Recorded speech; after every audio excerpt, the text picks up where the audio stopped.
আসসালামু আলাইকুম। তো আজকে আমরা সরাসরি চলে যাচ্ছি সোনা মসজিদ, তহাখানা এবং রংধনু পার্ক।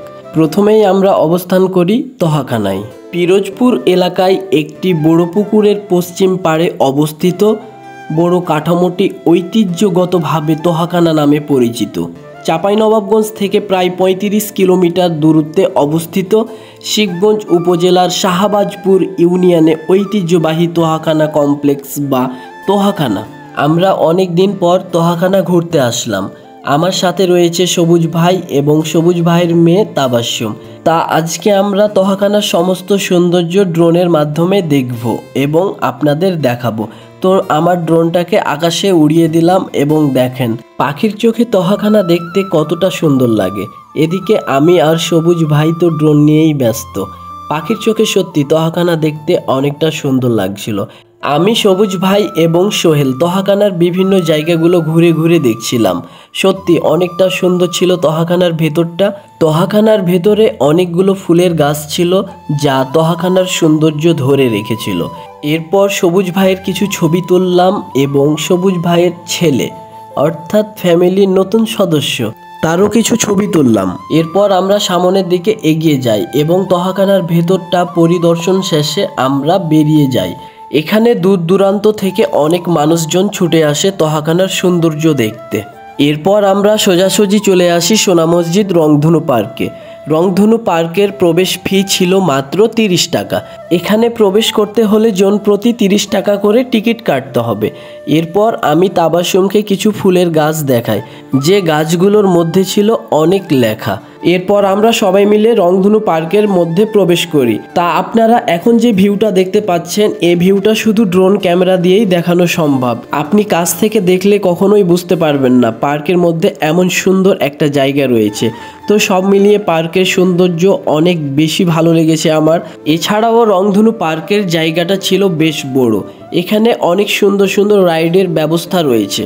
এখানে যে সকল রাইডসগুলো রয়েছে সেগুলো হলো super swings, merry go round, twister, mini rail, paddle boat, Viking boat, train, kids zone ছাড়াও অনেক কিছু। এখানে যে সব রাইডগুলো ছিল সব কিছু ছিল বাচ্চাদের জন্য এবং সবগুলোই ছিল খুব চমৎকার। এদিকে আমি এবং তাবাসসুম লাভের মধ্যে ছবি তুলতে ব্যস্ত। পাখির চোখে রংধনু পার্কের সৌন্দর্য অনেকটা সুন্দর লাগছিল। পার্কের চতুর্পাশে রয়েছে অনেকগুলো আমের গাছ। তাবাসসুমের অনেক সুন্দর সুন্দর ছবি তুলে দিচ্ছিলেন সোহেল ভাই। সোহেল ভাই অনেক সুন্দর ফটোগ্রাফি করে, আপনারা চাইলে তার কাছ থেকে ফটোগ্রাফি করতে পারেন। এদিকে তাবাসসুম তো অনেক ব্যস্ত। প্রাকৃতিক ও মনোরম পরিবেশে পার্কটির অবস্থান। আপনারা চাইলে সপরিবারে এখানে এসে পিকনিক করতে পারেন, এছাড়াও ঘুরে যেতে পারেন এই সুন্দর রংধনু পার্কটি। এছাড়াও রংধনু পার্কের মধ্যে রয়েছে অনেক বড় একটি পুকুর, যে পুকুরের চতুর্পাশে অনেকগুলো গাছ লাগানো রয়েছে। এখানে যে সকল রাইডগুলো দেখতে পাচ্ছেন এই সব কিছুই বাচ্চাদের জন্য বানানো হয়েছে। এখানে বাচ্চারা খেলাধুলা করে এবং এই রাইডগুলোতে উঠে বাচ্চারা অনেক মজা পায়। এদিকে আমি ড্রোন চালাচ্ছিলাম এবং সবাই আমার ড্রোন চালানো দেখছিল। এরপর আমি একটি রাইডে উঠলাম এবং সোহেল ভাইকে বললাম সুন্দর করে আমাকে কিছু ভিডিও করে দেওয়ার জন্য। এক নজরে রংধনু শিশু পার্কটি দেখতে অনেকটা সুন্দর লাগছিল। এই সুন্দর দৃশ্য দেখা যায় শুধুমাত্র ড্রোনের মাধ্যমে। এখন আপনারা যে রাইডটি দেখতে পাচ্ছেন এটির নাম হচ্ছে মেরিগো রাউন্ড। বাচ্চাদের জন্য আকর্ষণীয় ও মজাদার একটি রাইড। নানা রঙের ঘোড়ার উপরে ছোট বাচ্চারা বসে থাকবে, পাশাপাশি বিভিন্ন মিউজিক গানের তালে তালে ছোট সোনামণিদের বেশ আনন্দ দেবে। সোনা মসজিদ রংধনু পার্কের সৌন্দর্য দেখে অনেকটাই মুগ্ধ হয়েছি এবং আপনারা পার্কটি যদি এখনও কেউ না দেখে থাকেন তাহলে অবশ্যই নিজে এসে দেখতে পারেন সেই পার্কটির সৌন্দর্য। আমি এটা বলতে পারি পার্কটির সৌন্দর্য আপনাকে অবশ্যই মুগ্ধ করবে।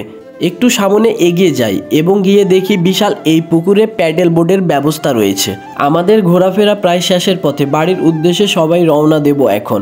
সব শেষে আমরা চলে যাই ফুচকার একটা দোকানে, গিয়ে দেখি অনেক লোভনীয় ফুচকা তৈরি হচ্ছে সেখানে। এদিকে সবার প্রথমেই তাবাসসুম ফুচকা খাওয়া শুরু করে দিয়েছে। বৃষ্টির দিন, সোনা মসজিদ, রংধনু পার্ক সব মিলিয়ে অনেক ভালোই লেগেছে।